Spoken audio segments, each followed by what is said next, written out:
Welcome to the Crime Redefined podcast, produced by Zero Cliff Media.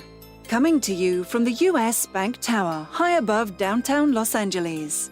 In our podcast, we drill deep into forensics and criminal investigation from the viewpoint of the defense, as well as explore the intersection of the media and the justice system. Hey, Crime Redefined fans, we're excited to bring you another episode. We're continuing our deep dive into the fascinating Jane Dorotik case. So before we get started, let's just remind everybody what the specs were for Jane's case. So with that said, why don't you go for it, Mehul? Yeah, the body of Robert Dorotik was found in a wooded area in North San Diego County on Monday, February 14th of 2000. His wife, Jane Dorotik, had reported him missing the previous day when he had not returned from a jog. In June of 2001, Jane was convicted for the murder of her husband, Robert, and sentenced to 25 years to life. In 2016, Jane finally was awarded post-conviction DNA testing on evidence in her case. It was at this time that she started working with the Loyola Project for the Innocent. Some of you might remember we previously had Paula and Adam on from LPA Crime Redefined. The results of the 2016 DNA testing were deemed not helpful at the time.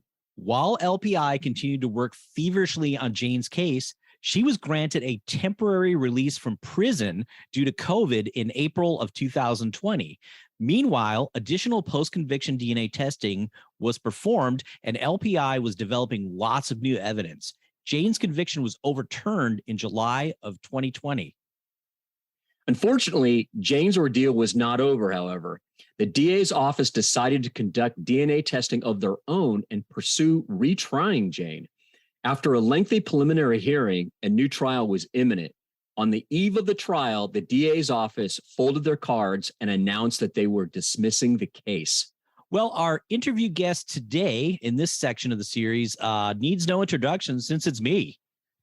So I'm going to be doing double duty here as a podcast co-host and interview guest. Yeah, we really felt it was important to hear from you directly, Mehul, as DNA was a major factor in the eventual dismissal of Jane's case. You know, I'll do my best to question you on all the technical stuff, and we won't try to get too deep into the weeds. Well, I think you'll do fine, Dion. You've learned a lot, and there is a lot to cover here. So this is obviously condensed, but, go easy on me, Dion. I'll do my best. And just a quick FYI, if you want to hear more about my co-host's background, a good source would be our very first full-length episode, Descent into the Dark Side. With that said, Mehul, let's break down your role in the Jane Dorotik case. Let's go for it. So, Mehul, let's jump in. Tell me, had you heard of the Jane Dorotik case before working on it? You know, I actually hadn't. Maybe I was under a rock, but as soon as I started working on it, you do a little Google, you see that there were TV shows, there was a 48 Hours, there was a Snapped episode about it, there were some others. So apparently it was a high-profile case in its time. What was the status of the Dorotik case when you first became involved? Well, so I first became involved in 2017. And at that time, post-conviction testing had been conducted recently, I think at the end of 2016. And Loyola, I'll just call them LPI, they had recently been involved. And I know that during the original post-conviction DNA testing, they were representing Jane, and they were trying to have this testing done at a private lab, but ultimately was done at the San Diego County Sheriff's Department laboratory. You know what? Just a quick question on that. What's your knowledge of the forensic unit within the San Diego Police Department? Had you any experience with them in the past? They were competent, if they were good? I hadn't reviewed a lot of work from their lab, so going into it, I didn't really have any preconceived notions about the quality of the work. Obviously, a lot of my reviews in the LA area. Yeah, I was just wondering because obviously there's some forensic labs out there that have either a great reputation or a bad one. So I was just wondering if you were potentially licking your chops before you got involved. Say, wow, this is in San Diego. This is going to be easy. Well, yeah, but I did remember that they were somewhat late to the game in becoming accredited. But other than that, I can't say that I had any experience with them either way. Now, I should say, we covered the Stephanie Crow case, right? on Right. the podcast. And so San Diego Sheriff was involved in that. In fact, the gentleman who did the blood spatter interpretation on Jane's case also worked on that case. So I guess there, I should say, there was a little bit of a red flag, Yeah, at good least point. about him. Right. How did you first become involved with the Loyola Project for the Innocent? Well, in 2017, I was actually attending law school at Loyola. So I heard a lot about the Innocence Project there. And I just reached out to him and said, hey, you've got an asset here right on campus. If you ever need me. Didn't take him long to reach out to me. and had you done much post-conviction work at that point in your career? I really hadn't. I just was sort of involved around the edges because, of course, most of my work is pre-conviction, Right. Trying to avoid a wrongful conviction. And also in the big scheme of things, post-conviction work is a very small percentage of the cases, of course. So unless you're involved working directly with the Innocence Project Right. or a similar chapter, you're not going to be exposed to a lot of post-conviction cases. So there was no career decision or anything like that. They're just it's a little bit of a rarity. This is something I wanted to get involved in, the post-conviction okay. work. So, the marriage with Loyola, this worked out perfect. And then what did they ask you to do? They said, hey, they reached out to you and they said, hey, we want to get you involved with the Dorotik case. What was the big ask? Well, initially they were kind of like, hey, great. We have a DNA person we can talk to because we've got this case that there's DNA evidence all over the place. Back from 2000, 2001, there's new DNA evidence. Help us out with this, So they were just kind of like, here you go, Mehul. Kind of. I guess the original ask, if I remember correctly, was, hey, we've got these post-conviction DNA testing results from 2016. At the time, in 2017, they were relatively hot off the press. So I guess the first ask was, what do you think about this? Is there something that could have been done better? Is there anything helpful here? And that kind of led to, hey, why don't, while you're at it, why don't you look at the rest of the case? Okay. And then, based on that answer, what were your initial impressions? Well, so the items that were looked at in 2016 were the rope that was found on Bob Dorotik's neck when the body was found, and also his fingernail clippings. So these are things that had not been tested in 2001. And what was the reason for that? Do you know? Well, largely the argument was because of technology. So in these types of samples, like the rope, like the fingernail clippings, you were looking for trace DNA, possibly mixed with a large amount of DNA, for example, in the fingernail clippings of Bob's. So the technology at the time wasn't that great at looking at complicated mixtures, detecting low levels of DNA, all that kind of stuff. But obviously by 2016, that's a lifetime from 2001 in DNA technology. So the result was on the rope that they only found DNA that matched Bob Dorotik. So I looked under the hood, looked at all the notes, and I noticed that the way they sampled it, according to the notes, it looks like they just swabbed the very frayed ends of the rope. So, thinking through where might you find DNA from somebody who used this rope to strangle somebody, I don't think they're grabbing just at the very ends, right? They're probably going to be down, 6 inches on the rope trying to get leverage. But another thing, and I'm going to bring up another one of our podcast guests, Jared Bradley. I was just going to ask you, is this an MVAC application, a potential application? This is an MVAC application. So it was funny. I brought it up, and then Loyola actually had Jared come down to the law school and give a demonstration very, very early on. I had heard of a case where a rope was MVAC'd and they got results where they didn't before. So that's the rope. Now the fingernail clippings, there were essentially 10 clippings, one from each finger. 8 of them were single source Bob Dorotik. The report said that 2 of the clippings, that there was a mixture, but it was basically inconclusive. So, a good DNA expert doesn't take inconclusive for an answer. You're going to look at it a little bit deeper. And while I agreed that the amount of DNA that was foreign to Bob was very low, it's not like something you could put in CODIS, and figure out whose it is. I started looking at, what could we tell about this? And it was very clear that there were DNA types under those fingernails that could not have come from Bob or Jane Dorotik. So there was, in fact, foreign DNA under the fingernails. This is something that was not mentioned in the report. They just said there's a mixture and we can't do anything with it. So that was a little bit of, I think, of an aha moment for the defense team to say, wait a minute, actually, there was useful information that was gained from the post-conviction testing in 2016. So part of your initial impression then was there's some openings here. There's openings. First of all, there was some good information. And second, this could be tested better.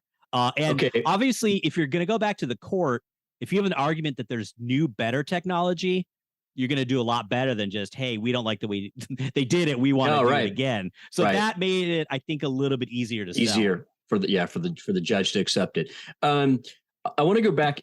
Hey, I want to go down the conspiracy rabbit hole just a little bit. Sometimes if you're there could be in the news factual information that is, I guess, you're reporting it by omission. In other words, you're not being factual. So is there a technique? Have you ever seen this in your career, and specifically with Dorotik's case, where somebody purposely tests an object, for example, the rope, at the ends, where knowing that a lot of the DNA could be more towards the center, but you get away with saying, we tested the rope? Well, that's exactly how it comes out. So if nobody looked at that, a judge or anyone else would say, well, wait a minute, you had your chance. It was tested.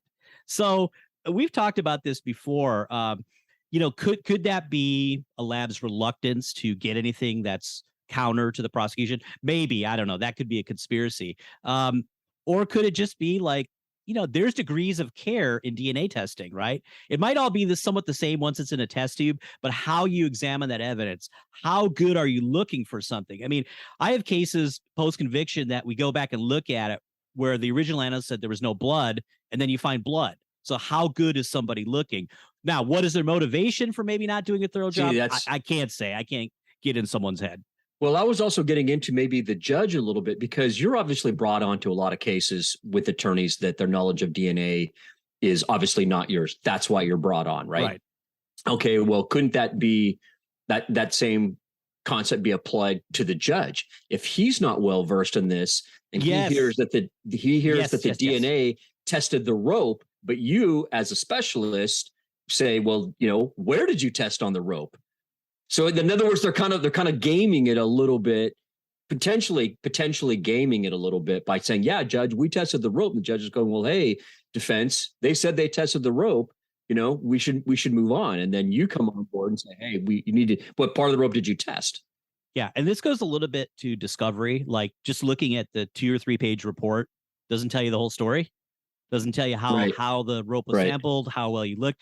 But also, and I'm going to jump ahead a little bit, but at the point that I reviewed the post-conviction DNA testing, I had the recommendations I just mentioned, and I looked at the shortcomings of the original DNA and just the trial, and the testimony and all that.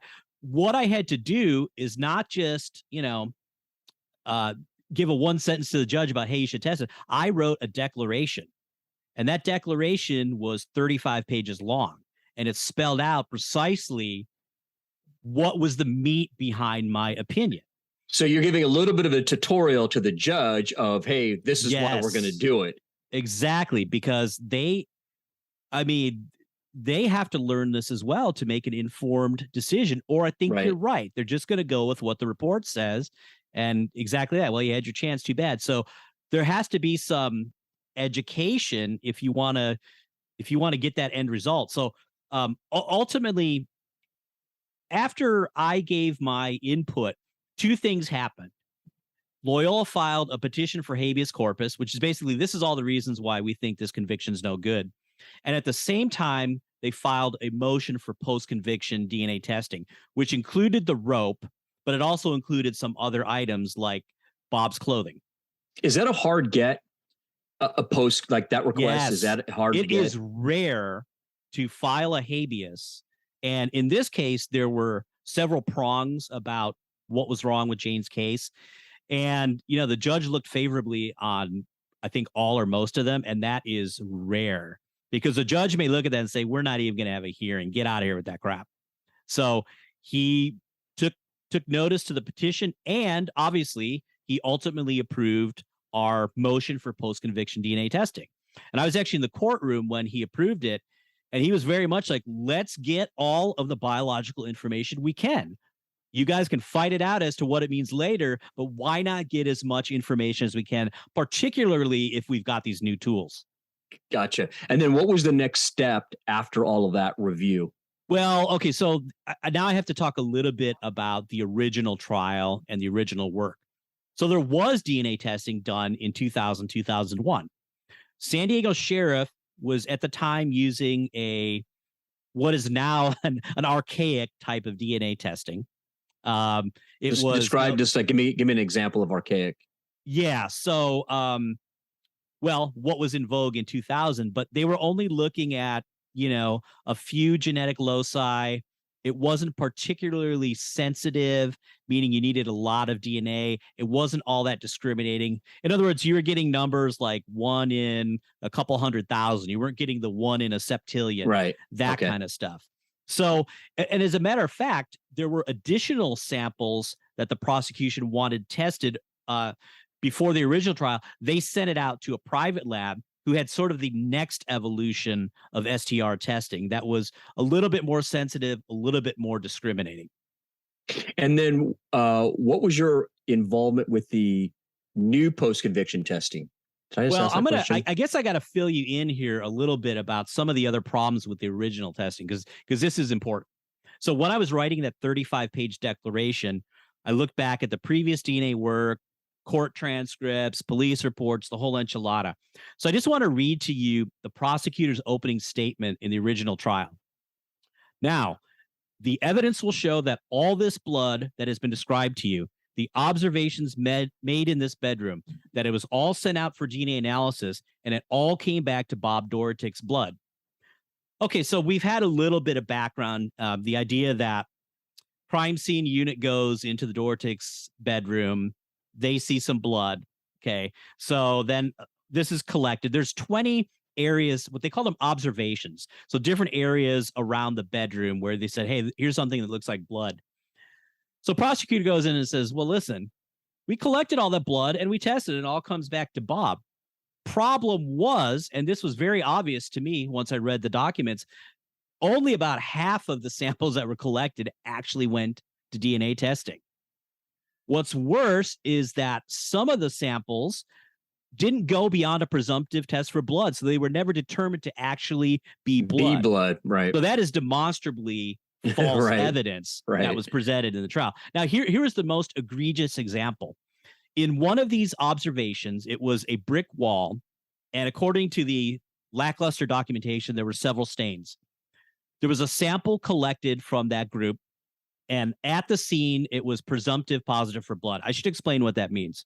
So a presumptive test just tells you, hey, this could be blood. It should be tested further. But a presumptive test doesn't tell you species. So it could be blood from an animal, could be blood from a dog. And it also, there could be false positives. So you cannot say something's human blood based on a presumptive test. So one of these, right? So he samples it at the presumptive positive. They bring it to the lab where they run I would call it a better presumptive test, and it's negative. So, and remember, that's only one stain from a group of stains on the wall, which is right next to another observation of stains. So, that's pretty bad. You're basing a blood spatter interpretation, right, on things that may not be blood. So there were some pretty obvious problems, I think, in the first trial. Another thing I want to talk about, we've heard about the syringe, right? And so, again, I'm going to read from the prosecutor's opening statements. This is the original trial. Now, the syringe, the most telling piece of evidence that connects Jane Dorotik to the murder of her husband. That syringe had a bloody print on it. That print came back to Jane Dorotik. There's only one way that could have happened: when she had her husband's blood in her hands. She picked up the syringe. So they're saying that this is the most important piece of evidence. Now, first of all, there was never any evidence that Bob's body was injected. Kind of the implication here is that, oh, she shot him up with horse tranquilizer. And so that's why the syringe seems to be important. Well, there's no evidence that he was shot up with anything. Second of all, when you look at the actual print and the DNA testing, there's clearly a fingerprint in blood. There's no doubt about it. You can see it. So the fingerprint comes back to Jane. But the DNA testing that was done was not on the ridge area detail of the print. It was on an area on the syringe near the print where there was no fingerprint ridge detail. So the idea was they didn't want to mess up the print by swabbing it for DNA. So ultimately, you've determined that Bob Dorotik's blood, or DNA at least, is on the syringe, but you can't say it came from the ridge detail that was identified to come back from Jane. Some may call it nitpicking, but the evidence is not that her fingerprint is in Bob's blood. It just isn't. The evidence doesn't show that. So this is a way of taking a little bit of a poetic license with the evidence and maybe making it what you want to be. But in a further scientific review, that's not exactly what it is. I want to go back to, just going back for a second on the syringe, because obviously the prosecution was trying to say this is an aha moment with the syringe that she juiced him up. Did the toxicology reports confirm that? Did he? Because obviously, if she shot him up with a horse tranquilizer, that should be everywhere in the system. Right? Yeah, there was no finding, and on top of that, there was no evidence that he'd been injected. Like in terms of the medical examiner looking at the body. Okay, so that goes away, and so those were two of the, I guess, major beefs I had. There are more. Let me just hit a few. I mean, we could be here all day, but in the bedroom where there's all this supposed blood, there was a stain in the track of the sliding door. Now, under this master bedroom, there was like a storage room. And so the crime scene investigator said, oh, there's a trail of blood leading from the master bedroom onto the floor, onto the ceiling in the storage room, down the wall, and onto this box. Okay, well, I looked at, so he called that a particular observation number, the storage room. And so one swab was taken, but we don't know where in the storage room it was. So yeah, that came back to Bob's blood, but that doesn't substantiate that there's this trail of blood going from the master bedroom down all the way onto a box in the storage room. You would have to take several samples along that trail to say. But what was maybe even worse is that we don't know where he sampled it from. So there was a lot of that. Ultimately, there were some problems with chain of custody. Like, in fact, in that stain from the storage room, everywhere in the paperwork, it says 2 stains were collected. I'm sorry, 2 swabs, 1 stain swab and 1 control. Well, when it was opened up later in testing, there were 3 swabs in there. So there's an unaccounted swab. So there's a lot of instances like that. And, I'm piling on a little bit here, but I think this is important. Another key supposition in the trial is that Bob's blood was in the bed of that pickup truck. Okay. The implication being that Jane killed him, loaded him into the truck, and dumped him. Well, looking a little bit closer at that supposed blood from the truck, it was never confirmed to be human blood. So again, you had a presumptive test. It was one of these that wasn't visible. They had to use special visualization to even see the stain. And when they did that, there were other stains that they found that they later tested, and they were negative for blood. So I also, in this declaration, the 35-page declaration, I opined that this was not confirmed to be human blood. And obviously that could be damning evidence in the prosecution's narrative if that was human blood. So again, playing a little fast and loose with what you can actually conclude from the scientific testing.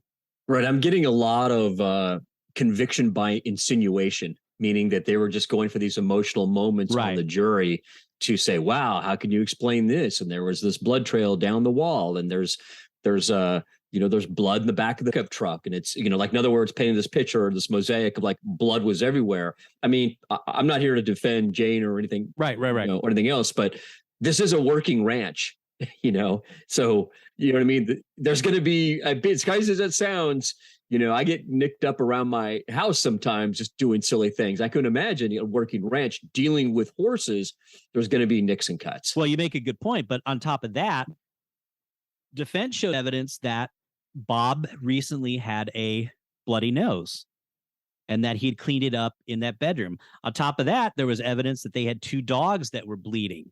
So you cannot look at a red stain and say that must be human blood. Right. You don't have a DNA analyzer in your eyeball yet. Maybe Elon Musk is getting there. We'll have that soon. But there's a lot of that. Like, I looked at it and therefore it must be Bob Dorotik's blood. So let's just talk about confirmation bias in general. Well, who's going to be the first suspect if the husband's dead? Who are they going to look at? Right. So now maybe you start piling on some stuff. Oh, there's some blood in the bedroom. Do you start getting blinders on? You may well do that. You may well look at evidence a certain way. You may filter out other evidence. Ultimately, that was the role of Loyola in investigating. So while we're doing this DNA stuff, they're doing all this other investigation that was never done in the first place. So we have to look at the performance of the original defense team here. It was bad. They didn't even hire a DNA expert. They stipulated to a lot of the DNA evidence because you've got competing theories, right? Prosecution says, oh, there's some blood in the bedroom. Therefore, that's where Bob was killed.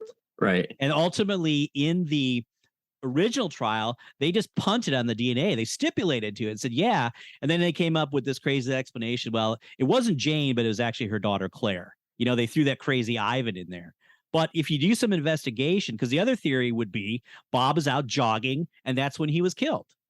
Right. So, how well was scenario B investigated? And that's really the job of LPI then, to fill in the gaps that unfortunately were never investigated. Okay, so now in this stage, the new DNA testing was complete. What happens next? Okay, so new DNA testing. Number 1, we've got a new interpretation of the fingernails. Number 2, we MVAC the rope, and we do find some foreign DNA in addition to Bob's DNA. Now, it's very minimal. You can't put it in CODIS, but it was types that could not have come from Jane. Okay, so that's helpful information. We've moved the ball a little bit more forward than the original testing, right? We've done the MVAC. We sampled, 8 or 10 inches down. In the end, we were more thorough.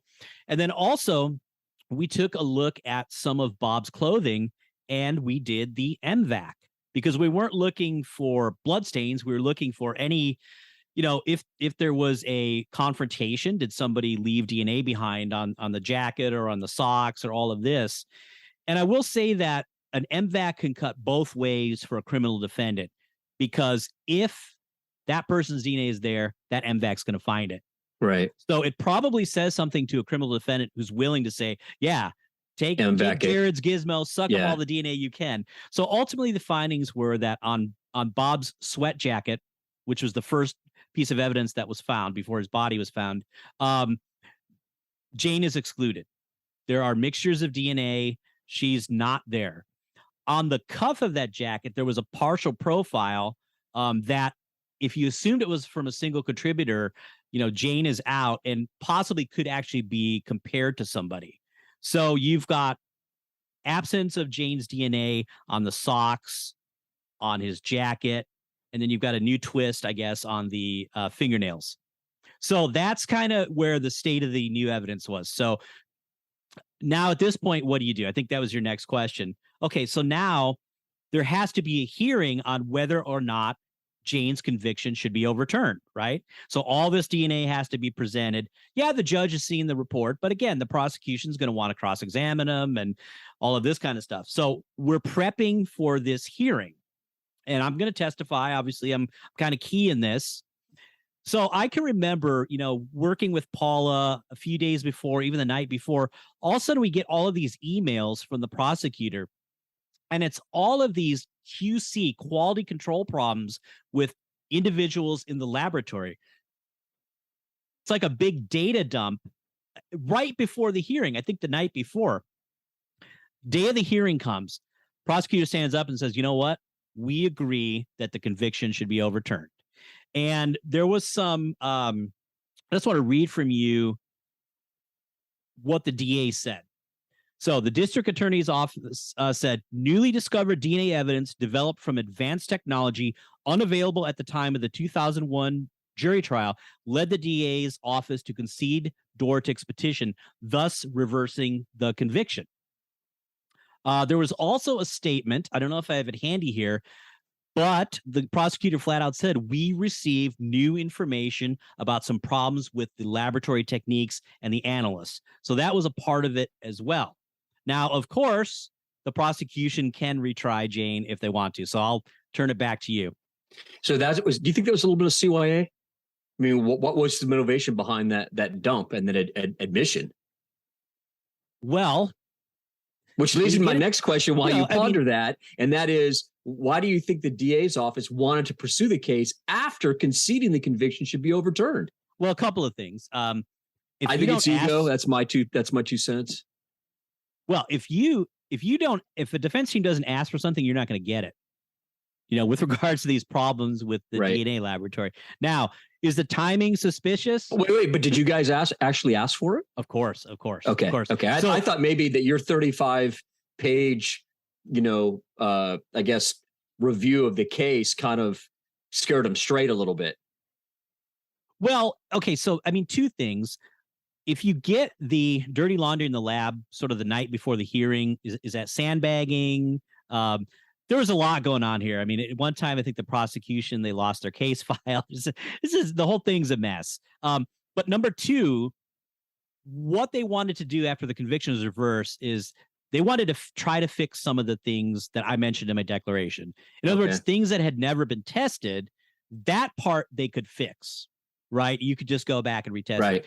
But you can't really fix the problems with the experts, the chain of custody, the lack of documentation, all of that kind of stuff. Okay, so and then I don't know if you got that in there. Why do you think they can?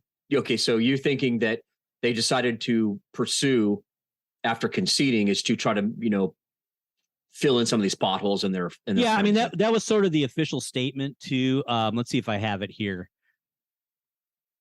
I don't, but basically they said, hey, listen, we would like to go back and test some of this stuff with new technology and just see where it leads us. Okay. I want to, kind of mention something on the MVAC. That was an interesting point you made about, if a defendant says, hey, go MVAC all of this. Right. It's almost like a forensic lie detector test. Like, if your guy comes in there and says, or your defendant comes in there and says, hey, go for it, they must feel pretty confident that their DNA is not there if they understand what the MVAC can do. No, I think you're 100% right. Yeah, I think you nailed it on the head. If they understand that, then, that could be a gamble ultimately. So that may tell you something about a defendant and their belief and their innocence, maybe. Okay, and then you touched on a little bit of these, but give me a couple examples of what's new in DNA testing and forensics in the 16 years between the original hearing and then the follow-up hearing, the retrial. Oh boy, a lot. I mean, a couple of like just really well, first of all, it's faster, so you can do more samples. There's more automation.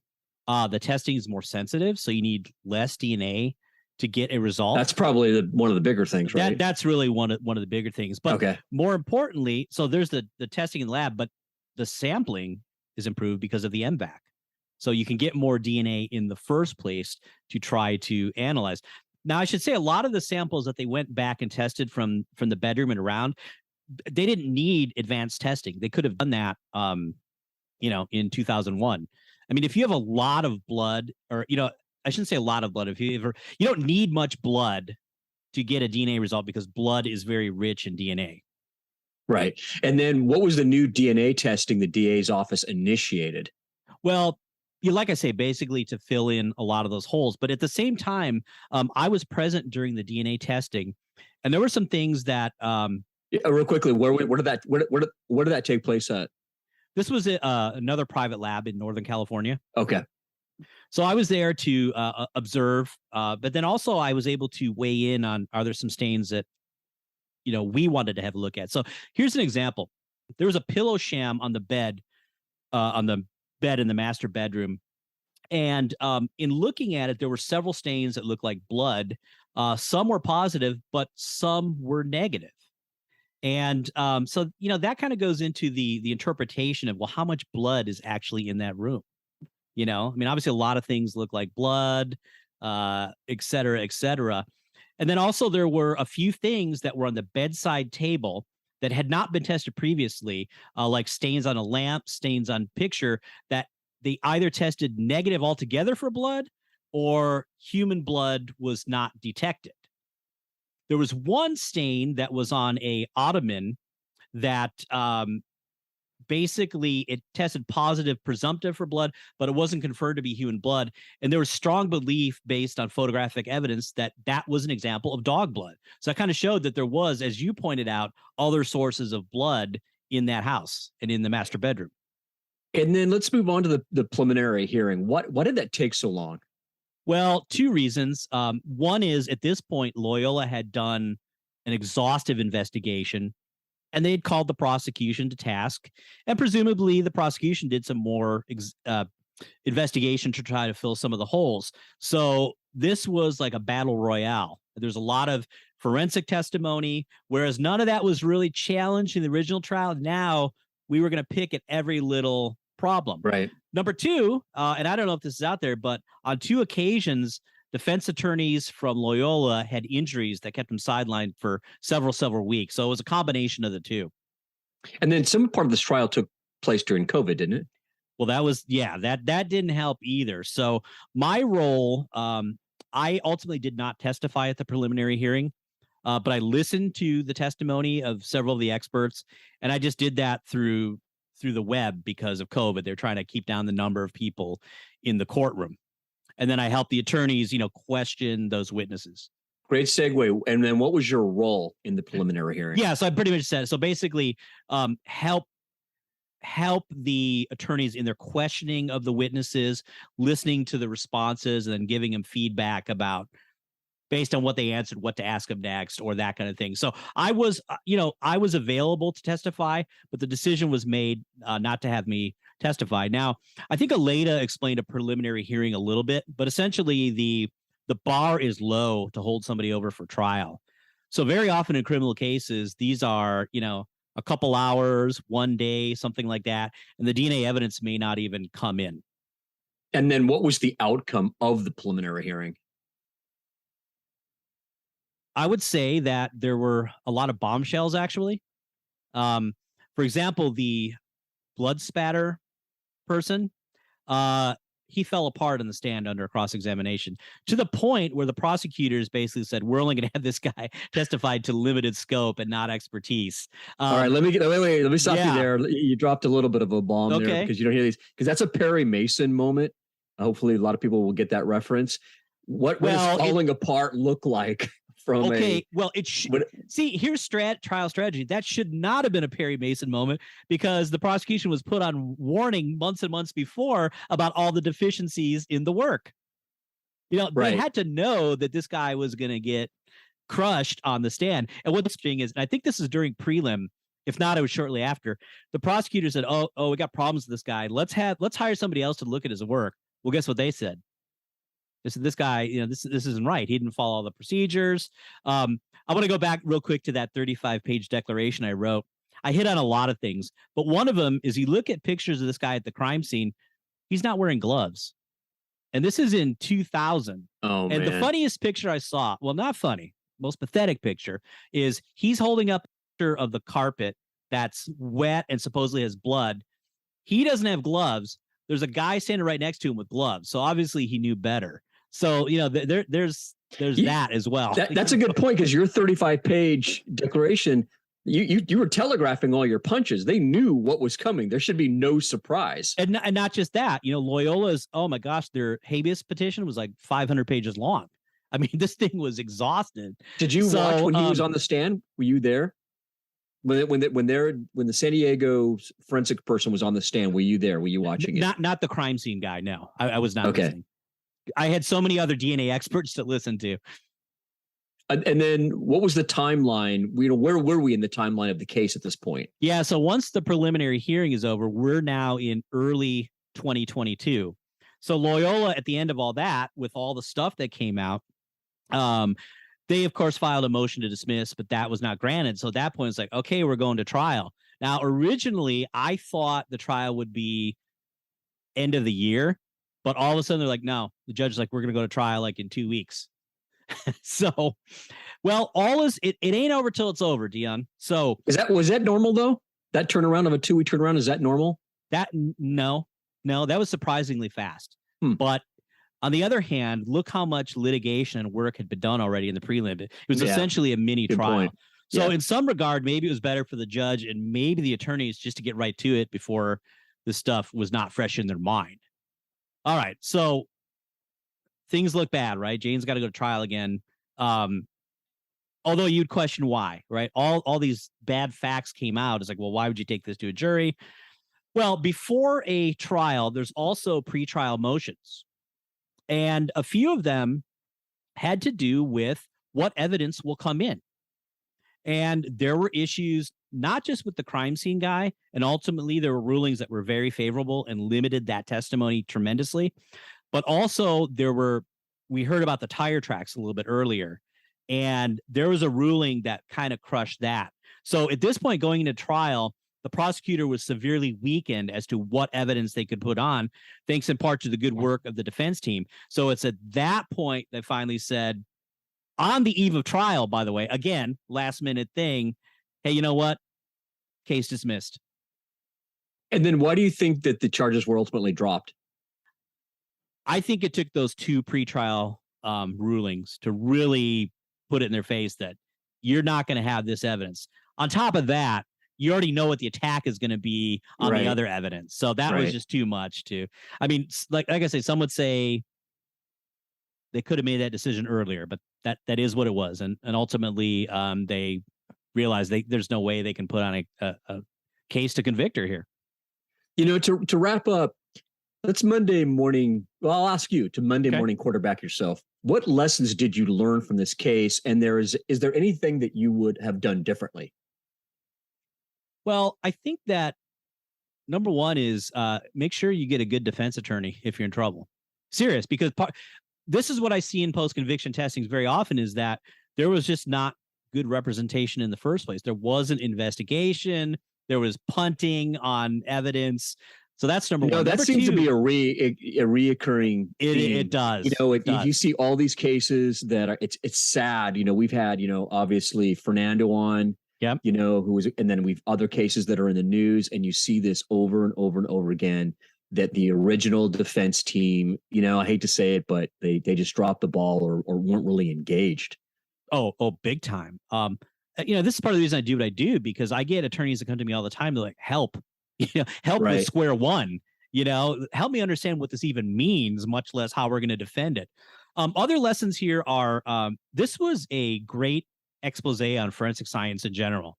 So, we had issues with what the DNA meant and how it was sampled and all that. But you think about it, there's other forensic disciplines that are certainly less rigorous than DNA. In other words, there's not as much science behind them. So we had the tire tracks, we had a lot of, well, it's my opinion based on this, but not considering everything. We had the blood spatter, and we had some very bad techniques and archaic methods that I guess worked in 2000, convinced people. But now that we have a greater awareness in forensic science, defense community is not going to stand for that. So also, as a forensic practitioner, you got to remember that everything you do may be questioned in a court of law. So there were a lot of gaps in the chain of custody here. There was, at the original crime scene, the evidence was collected, brought back to the lab, but it wasn't booked for 2 weeks. That looks bad, right? I mean, because there's not really a strict chain of custody until you've booked that evidence. There was, poor documentation, like all of these stains in the master bedroom. Well, we didn't know which particular stain was sampled. A lot of them weren't photographed. There wasn't detail. I talked about the number of swabs being incorrect. All of these things, need to be tightened up, because you never want to be in the position of having to explain what that might be. And being on stand in a murder trial, it's like, I guess it was a clerical error. That's not good enough when you're trying to put somebody away for life. And then, kind of back to you, how would you like kind of a lesson learned for you personally, or You've got to have perseverance. You've got to dig. You've got to uncover every rock you can. You touched on this earlier, but you've got to educate the court. If you go in there and write a document that's another reoccurring theme for you as well. It is. If you just write a DNA treatise that nobody can understand, judges say, I don't get it. You know, and they may, you got to figure that there may be some preference given to the law enforcement laboratory to start with. We've talked about this before. Yeah. Oh, is this a hired gun? Blah, blah, blah. So I got to come in there. I got to have the goods, I can't come in with wild ass opinions. Right. I got to not only have the backup, but be able to explain them. So that was, again, part of the reason. That wasn't the only declaration I wrote. I wrote quite a few of them. There's just other little gaps, like, the talking about the reference blood that was taken from Bob Dorotik. Again, that was something that wasn't booked for 2 weeks. And then you talk about the bedroom. You got to remember that before the crime scene unit came in there and started taking samples, people were in and out of that bedroom for days, because at first Bob was really a missing person. So Jane let, family in, she let cops in. That's another good point. And nobody saw it. So again, I'm not alleging planning here, but at the same time, if you don't book Bob's blood vial, if it's not booked at the time you're doing the crime scene investigation, you're going to get all sorts of questions. On top of that, at one point in the post-conviction investigation, the DA investigator said that, Bob's blood vial is completely full of blood. And he shot a video and stuff, and we looked at it and we're like, I don't know if that's true. So I actually went and physically looked at the blood vial, and if you stand it up on its end, you could see that it was half full. So, I mean, you have to be precise in what you're writing down, in what you're saying, and how it's presented in court. I mean, this is really, I don't know, an example of everything that could go wrong and what the stakes are. Before we end, I want to give you one last little thing here. It seems like that not only is your expertise and scientific knowledge extremely important, it's also being able to translate that, and essentially for the layman who are not as versed as you are, i.e. the judge or other participants. That seems to be really, really key, because if you're giving all this technical scientific information and it's over their head, they, frankly, may not even want to look stupid and just blow right by what you're saying if they're not, absorbing what you're writing down. Is that correct? There's the science, and it is what it is, and data, but I guess there's an art to this. Not really absolutely, an art, but how you then explain it, and remembering, and this is, as a forensic science teacher, remember, this is all done essentially for the benefit of the jury and the court. Right. So if there are common sense things that you didn't write this down, or you wrote down the wrong number of swabs, how is a jury, what are they going to think when they hear that? They're going to have they're going to have questions. And so, this is a very intimidating case, because there's all kinds of forensic science, all kinds of experts. Luckily Jane was availed of LPI to help her do this. So yeah, I mean, a lot of lessons. I think you're going to see a lot of presentations on this case. You're going to see a lot. I know Definitely. There's been a lot of TV shows filmed and all of that kind of stuff. So there you have it. Great interview. Well, thank you. Wonderful questions. Well, I hope that interview gave everybody at least an overview of some of the issues with the forensic DNA evidence in this case, the testing, the sampling, the documentation, the chain of custody. I mean, Dion, as you can see, what was an apparent mountain of evidence can be reduced to rubble pretty quickly after it's looked at with a critical eye. Yeah. First of all, I don't think the DA saw you coming at all, because you really brought a sledgehammer to their DNA. A jackhammer, I would say. A jackhammer, that's right, to their case. And that was pretty quick. And I also think it was really smart for LPI to give you a call, because I think that's when the dynamics of this case really changed.